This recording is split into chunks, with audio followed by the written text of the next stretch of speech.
We get the engine started on a brand new season of Mobil One The Grid with a look ahead to 2024 with the reigning Formula One champions.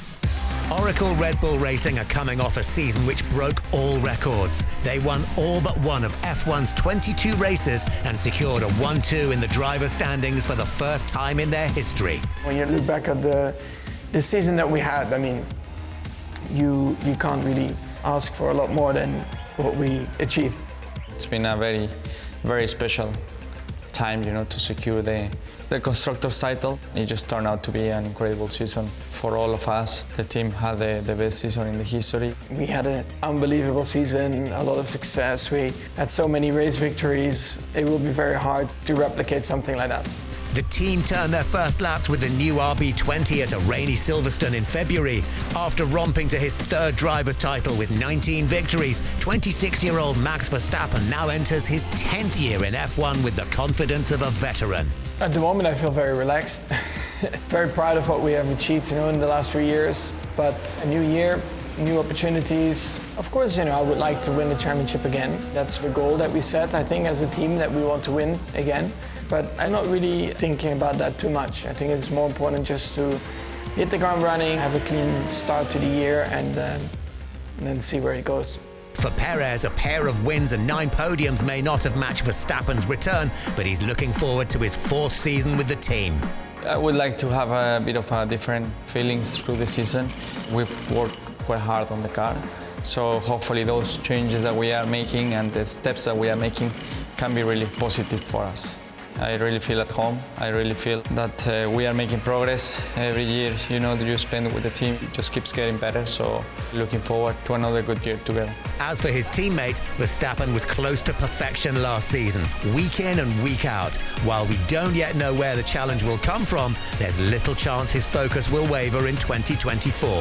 I think it's very hard, of course, to have every weekend at 100%. You try to be at 100%, but for whatever reason, it's never really like that.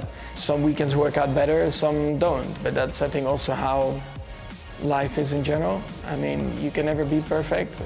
We're no robots. There's no AI. But we, of course, always try to be as close to perfection as possible. Both Verstappen and Perez hope the RB20 can keep them ahead of the chasing pack as they launch into the longest ever F1 season. It's a lot of races, 24. I'm not particularly a fan of that, but anyway, also, of course, more opportunities to try and win a race. It's going to be a tough season, very demanding, physically, mentally. It's important to start the year strong, but most important to keep it up because it's a very long year. So looking forward massively to it. I think the goal for this year shouldn't necessarily be to try and beat what we did last year, but it's about just learning from last year. And it doesn't necessarily have to do with the end result, in terms of if you're winning or not, but it's just as a team, as a whole operation, to try and really minimize the little mistakes that we make.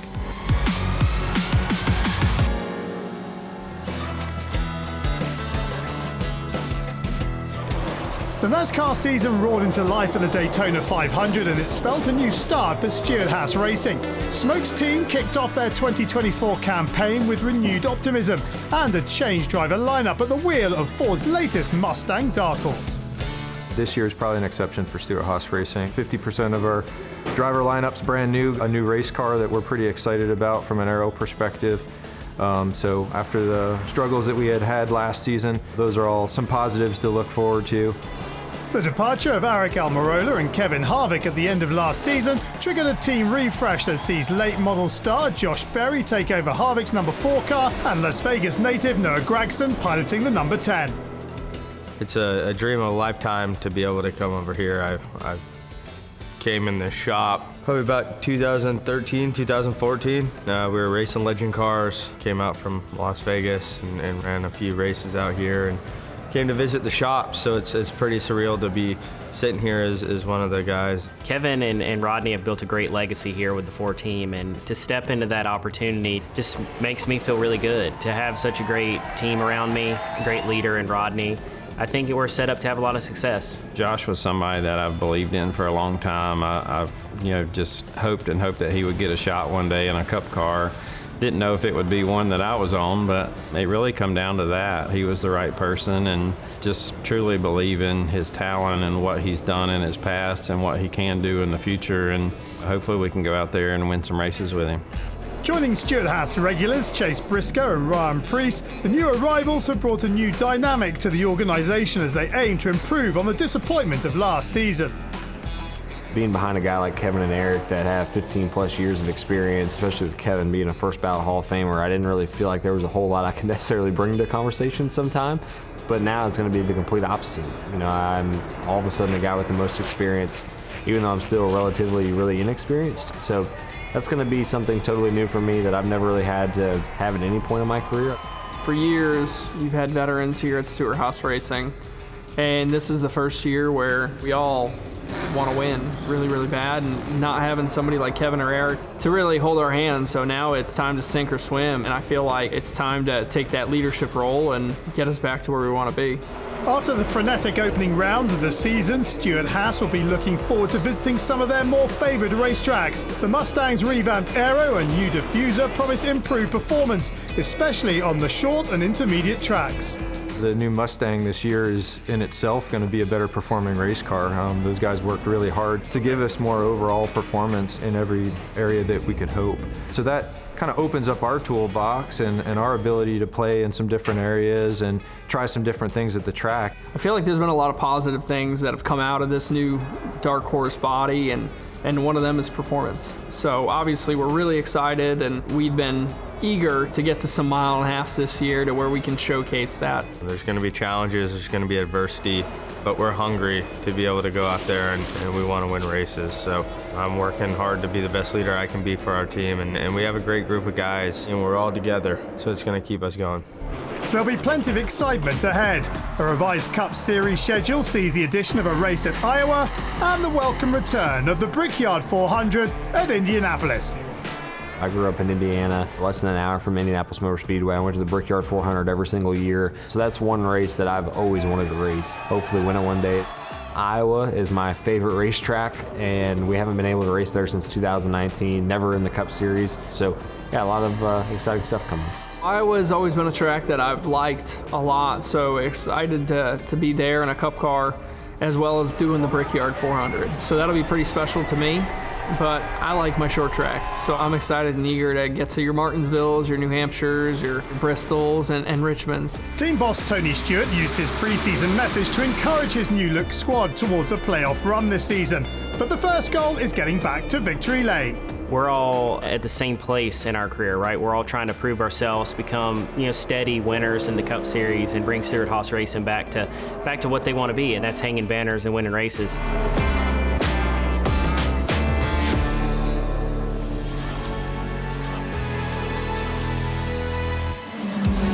After finishing third in the hypercar standings last season, Porsche Penske Motorsport prepared their 963s for another assault on the World Endurance Championship at their new state-of-the-art headquarters in Mannheim, Germany. Roger Penske said, I own a building which I would love to transfer into the new home base of this Porsche Penske Motorsport team for the WEC operations. It's just 110 clicks away from Stuttgart, from Weissach. It's close to Hockenheim, it's good for Frankfurt. It's the perfect base for this team. We have about 40 employees here on site every day. So we have a showroom area where we showcase some of the historic sports cars of Porsche. And then we have the main workshop with 4 car bays and different areas such as sub-assembly, HV and systems, the bodywork area, and also a dedicated pit stop area. The 963 prototypes are assembled in Mannheim and prepared for an 8-rack WEC campaign, which will take them across 4 continents. The preparation for the 2024 season was definitely on another level compared to last year. It basically starts off with an empty monocoque that gets delivered to Mannheim. All the components from engines, gearbox, all the suspension, bodywork, everything is assembled here. It goes from an empty monocoque to a fully built race car in a few days or a few weeks, depending on how much time we have. The completed 963s first head to the official prologue test and round 1 of the series in Qatar. It's a journey of 6,000 kilometres before the cars even hit the track. The transport from the trucks from Mannheim to Frankfurt we do ourselves, and then everything is prepared and shipped via plane to Doha, and then again with trucks from the airport in Doha to the track. We have about 6 flight cases with car-related parts that travel with us all around the world to each event and also to each test. And then of course a spare chassis. We have 2 spare engines, 2 spare gearboxes, spare batteries, etc., everything with us. And all of those parts also have to be prepared in advance. European rounds at Imola, Spa and Le Mans follow the opening race. The cars and equipment then head to Sao Paulo, Texas and Fuji before ending the season in Bahrain.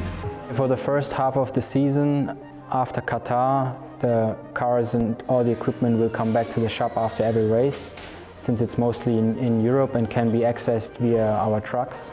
They usually get disassembled fully, so almost to the bare monocoque again, and all the parts have to be checked for lifetime and for mileage.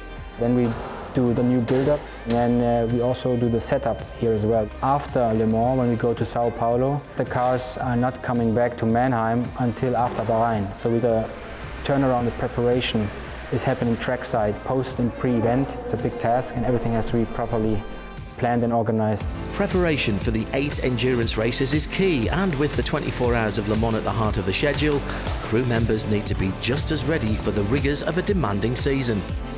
Other than the car build-up and engineering, we also have pit stop training and fitness training on site. So we run regular pit stop sessions for both teams and also a spare team. And then on Tuesday and Thursday we have a guided sport fitness session. So you have to think that we are racing 24 hours sometimes. So we're trying to develop the different areas of the body that are being stressed the most. The Mannheim squad join a record grid of 8 hypercar manufacturers on the 9-month WEC road trip, hoping to match their sister IMSA team, who began the season with victory in the 24 hours of Daytona. The taste of success is damn sweet when you understood what losing means. We are in the process and look at the Daytona results. We understand how sweet success is, and I think this will help us becoming more successful in the future. Time now to meet an engineer driven by performance in the NASCAR Cup Series. This season we'll be shining the spotlight on some of the leading women working in motorsport who are inspiring the next generation of female drivers, mechanics and engineers. To kick things off, we meet NASCAR engine specialist Madison Conrad, who grew up in a family of racers but found her passion in technology. I'm originally from Albuquerque, New Mexico. I used to drive a race car. I ran out of money and or talent. I won't tell you which one I ran out of first, but I always knew that I loved racing and I wanted to make a career out of it. So I moved out to Mooresville, North Carolina to attend NASCAR Technical Institute.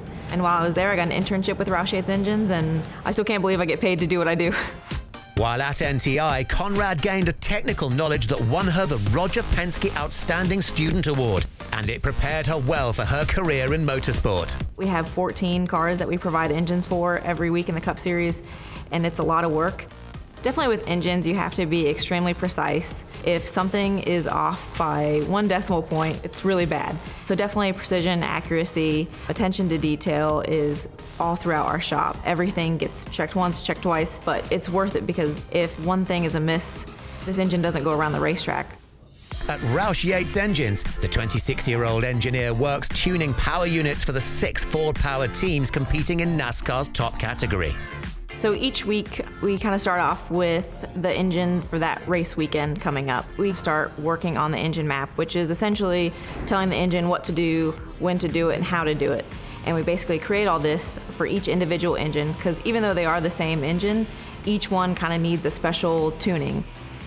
Once we go to the racetrack, we get to look at all the data that we get from practice. We adjust on that and then hopefully make the right adjustments for the race and hopefully win the race. It doesn't always work like that, but that's the plan. After the race, we go through the whole thing lap by lap, each parameter, checking temperatures, pressures, making sure that that engine operated as it should. There's nothing more satisfying than being at the racetrack and seeing all the work kind of come together. Obviously, winning makes it that much better. Roush Yates Engines' countless victories are on display at their headquarters in Mooresville, North Carolina, and provide a great motivation for their ambitious young engineer. After I graduate with my engineering degree, I would like to be more involved in the development side of our engines. Currently, we are racing the FR9, which is pushrod V8, 5.8 liter, but I'd love to start being a part of the development of the next engine platform for NASCAR. I actually talk to a lot of young women coming into the industry, and I always tell them, focus on the things that you can control, which is your work ethic and your attitude. You can teach someone how to do a job, but you can't teach them to work hard or have a good attitude. So I really try to drive that because it's helped me a lot and it's gotten me to where I am today.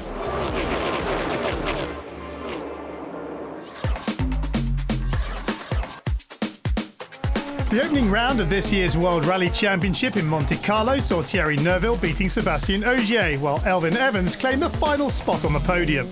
This year the conditions were more straightforward than usual. We still faced a lot of difficult wintry conditions, so very easy to make a small mistake and be punished very heavily for it. And therefore I always tend to approach Monty with a small margin, sort of small mistakes. Of course it still means we're driving very quickly, but you just don't take the ultimate last risk. Moderately happy with the result, happy to come away with decent points. Evans and co-driver Scott Martin followed up third place in Monte with runners-up spot in Sweden. Next up on the calendar is Safari Rally Kenya, which has been moved from last year's June slot to March this season. And rumour has it that it's rainy season there around the time that we're going to be competing this year, and we've actually had the experience of some stages in heavy rain during our first 2 visits to Kenya, and that's very difficult. It's a very challenging event even without the rain, so looking forward to it. It's always the most extreme event on the calendar in terms of roughness, the challenge for the car, and probably the only one where you really have to think about how hard you push the car without breaking something. So if it's correct the weather will also take a turn, then we're definitely in for a challenging event this year. This season sees a big change for Toyota's driver lineup. 2023 champion Kalle Rovanperä and Ogier are only doing a part season, so all eyes will be on Evans to lead the team's charge for the driver's title. I'm the most experienced driver that's left doing a full season. So yeah, I guess many people view me as the sort of horse that everyone's backing to go for the title race. But in all honesty, I've been with the same objective for quite a few years now. And from a personal point of view, my objectives haven't really changed ever since I first joined the team. Alongside Evans, Japanese driver Takamoto Katsuta will also be driving for Toyota in all 13 rounds of the WRC Championship. Their biggest threat is likely to come from the Hyundais of Thierry Neuville and Oyt Tanak. Who knows how many drivers will play for the title. We see Taka getting better and better all the time, so I wouldn't be surprised to see him more of a championship threat this year. And we've been now fighting with Thierry and Oyt for quite a few years now, back in the same team. We know the challenge is going to be fierce from them. They're in a good car. We know they're fast drivers, so of course, like always, we've got our work cut out to try and beat them. Toyota will be aiming for a 5th consecutive manufacturer's title, while 35-year-old Evans will be looking to go one better than the runners-up spot he claimed in last year's Drivers' Championship. The target is always to take that next step and be champion, but the competition is very high. You've got to have a little bit of luck on your side and you've got to perform well. So I know that past success doesn't guarantee you anything in the future, and we also know that the other teams, the other drivers, everybody in this championship is moving forward and improving all the time. So obviously we have to do the same to keep up, and no previous wins is any sort of guarantee for future success. So of course we take the positives from those, learn from them, and also try to build on the areas we're weak, and hopefully that formula allows us to win more in 2024.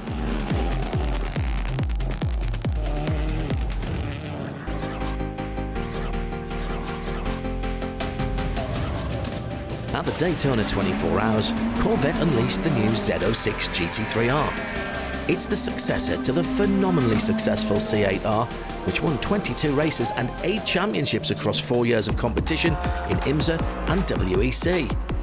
This next generation Z06 GT3R is the closest race car to production car that we've ever done in the history of Corvette racing. The design team at General Motors has collaborated with the engineers at Pratt & Miller to create a race car that leverages the best aerodynamic features of the Z06 to create performance in the race car. 3 years in the making, the team were able to draw on a combination of racing heritage and design expertise to create a car they hope will prove ultra competitive in series like the the IMSA Sports Car Championship. Simulation has been a key enabler to designing this race car. One of the things we were really impressed with when we first went out on track is how well what we were seeing in real life correlated to what we saw in the virtual world when we were developing this car. There's a lot of simulation on the race op side, so they can come up with targets for us, kind of performance targets for the car, and then targets for us on weight, CG, things like that. Targets for the aero guys to hit so that the car can perform as intended. The team looked to utilise as much of the technology employed in their road-going Z06 as possible to create the customer-focused race car that will be competing on track in 2024. The benefit of using more production content in this vehicle, especially the body in white that we're getting directly from Bowling Green, is knowing that we're getting the same quality parts that we put in all of our production cars to use for the race car. Factory crankshaft, rods, pistons, blocks, cylinder heads. The only things we changed were the sump to get the lower center of gravity into the car, so we did a custom billet sump and oil system. The intake manifolds production, throttle bodies, tire valve train, cylinder head. We change what we need to in terms of adding the safety cage, changing some of the suspension points, adding the necessary and mandatory pieces from the FIA rule set to make sure that it's legal for competition. After its racing debut in Daytona, the GT3R will next be seen at the opening round of the WEC in Qatar, and then at the second round of the IMSA Sports Car Championship, the Mobil 1 12 Hours of Sebring. Next time, we'll be on location at the Mobil 1 12 Hours of Sebring and racing on the white stuff in Aspen, Colorado. See you then on Mobil 1 The Grid.